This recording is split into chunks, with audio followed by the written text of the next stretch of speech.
Hey everyone, मैं हूं खुशबू। आज मैं लाई हूं आपके लिए सीआरपीसी का एक न्यू लेक्चर जिसमें मैं आपको सेक्शन 6 पूरा क्लियर करूंगी और हो सके तो आप लोग उसको नोट डाउन भी कर लीजिएगा क्योंकि बहुत सारी मैं उसमें ऐसे इंपॉर्टेंट चीज़ें आपको बताने वाली हूं।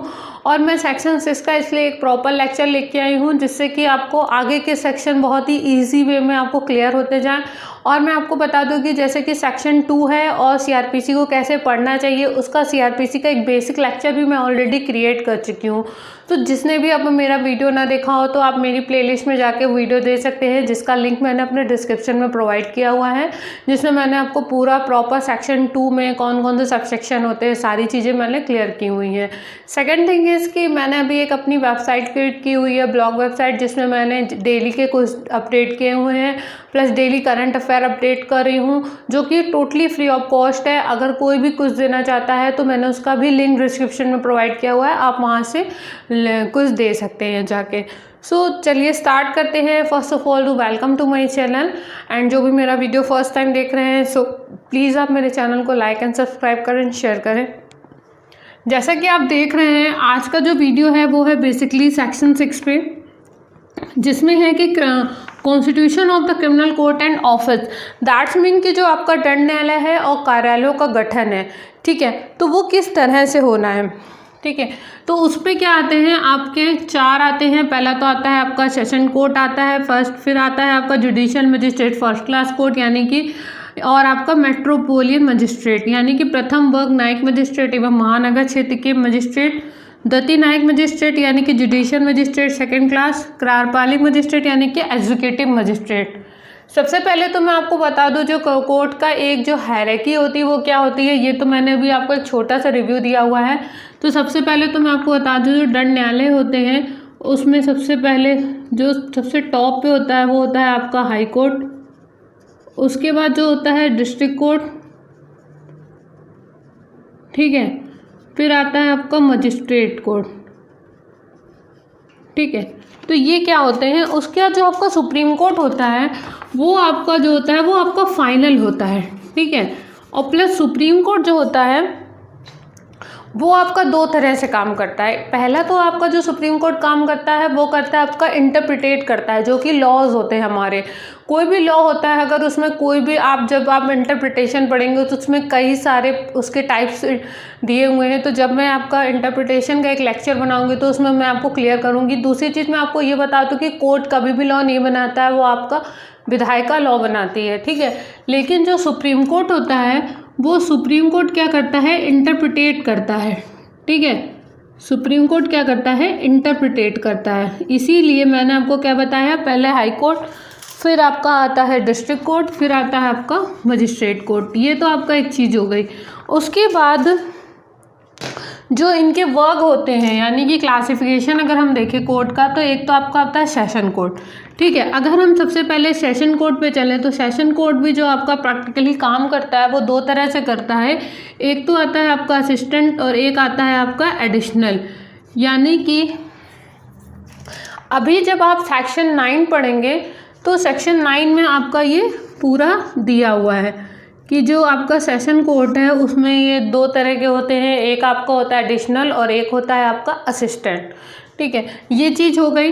उसके बाद हम चलते हैं आपके प्रथम वर्ग न्यायिक मजिस्ट्रेट पे। इसमें क्या होता है कि एक तो होता है आपका मेट्रोपोलियन में आपको पहले भी बता दूं मेट्रोपोलियन मजिस्ट्रेट, और मेट्रोपोलियन क्या होता है ये भी अभी आप आगे पढ़ेंगे सेक्शन 7 में, ठीक है। मेट्रोपोलियन के बारे में आप कहाँ पढ़ेंगे, सेक्शन 7 में। मेट्रोपोलियन एरिया आपका वो होता है जिसमें 10 लाख से ज़्यादा के जनसंख्या होती है, ठीक है। उनको भी कौन क्लियर करता है, ये सारी चीज़ें भी मैं आपको सेक्शन 7 में क्लियर करूँगी। तो उसका जो मजिस्ट्रेट होता है वो क्या कहलाता है आपका मेट्रोपोलियन मजिस्ट्रेट। और प्रथम वर्ग न्यायिक मजिस्ट्रेट जो वही, इसको हम इंग्लिश में क्या बोलते हैं, जुडिशियल मजिस्ट्रेट यानी कि जुडिशियल मजिस्ट्रेट फर्स्ट क्लास, ठीक है। अब हम देखते हैं इनके एक अधिकार क्या होते हैं। इनके जो अधिकार होते हैं वो ये होते हैं, वे 3 साल तक की सज़ा दे सकते हैं और 10,000 तक का क्या कर सकते हैं, जुर्माना लगा सकते हैं, ठीक है।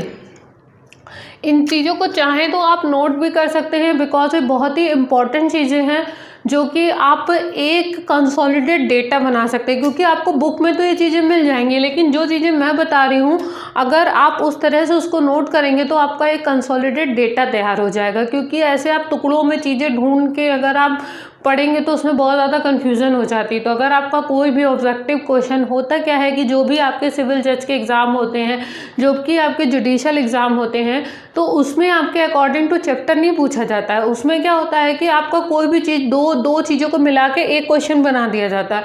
अगर आपका ऐसा कोई क्वेश्चन फंस गया कि आपका जो जुडिशल फर्स्ट क्लास मजिस्ट्रेट होता है वो कितने साल की से, तो आप क्या करेंगे, आप पन्ने पलटेंगे और उसका पहले आंसर ढूंढ लेंगे। तो इसीलिए मैं बोल रही हूँ कि आप जो मैं पढ़ा रही हूँ उसका एक कंसोलिडेट डेटा तैयार करिए जिससे कि आपको बहुत ईजी पड़े।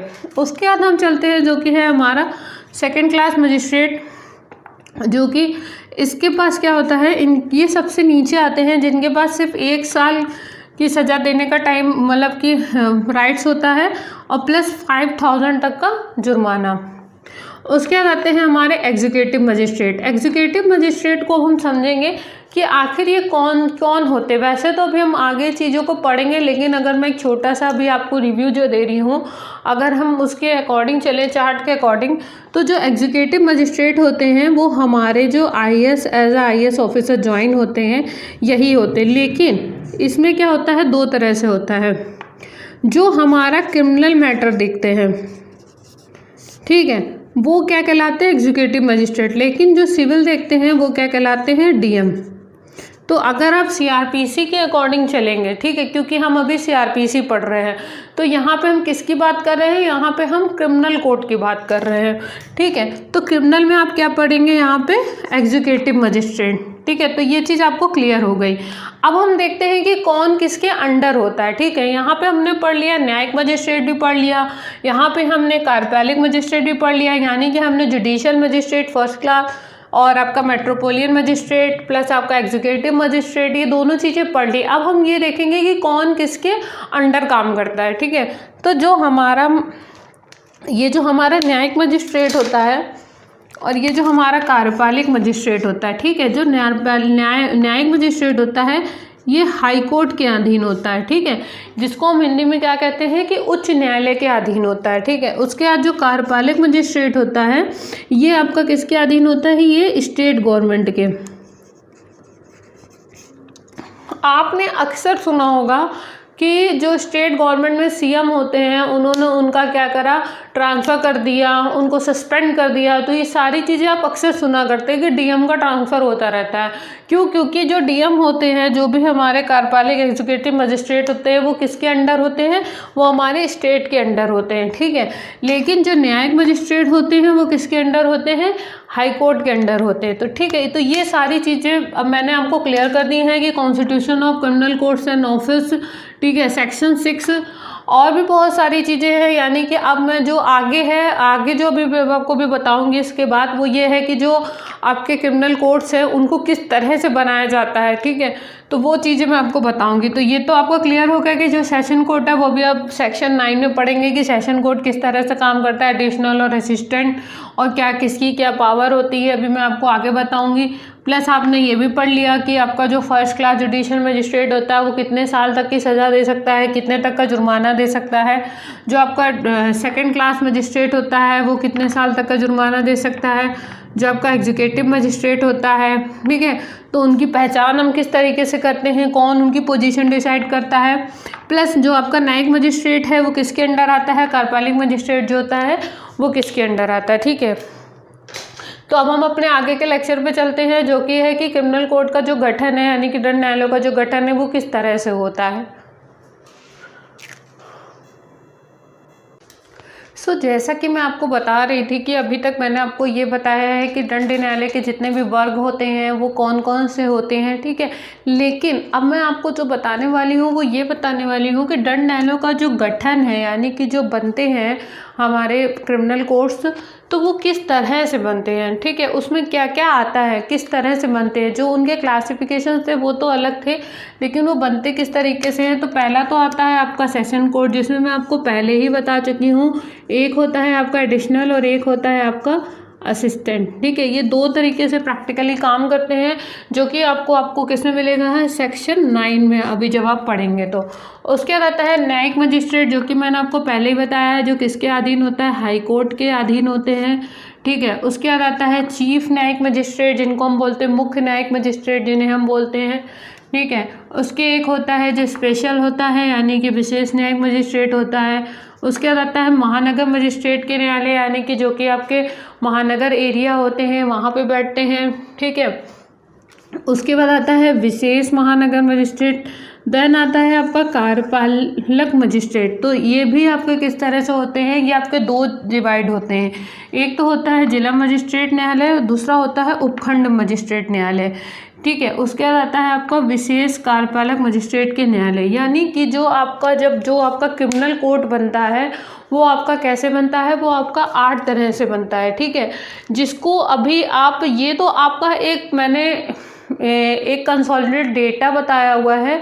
ठीक है, लेकिन अभी जब आप पढ़ेंगे 1 बाय 1 CRPC पढ़ेंगे, तब आपको क्लियर होता चला जाएगा कि कैसे ये काम करते हैं। एक चीज़ मैं आपको बता दूं, अभी आप सेक्शन 7 में भी पढ़ेंगे, लेकिन फिर भी मैं एक बार छोटा सा रिव्यू दे देती हूँ।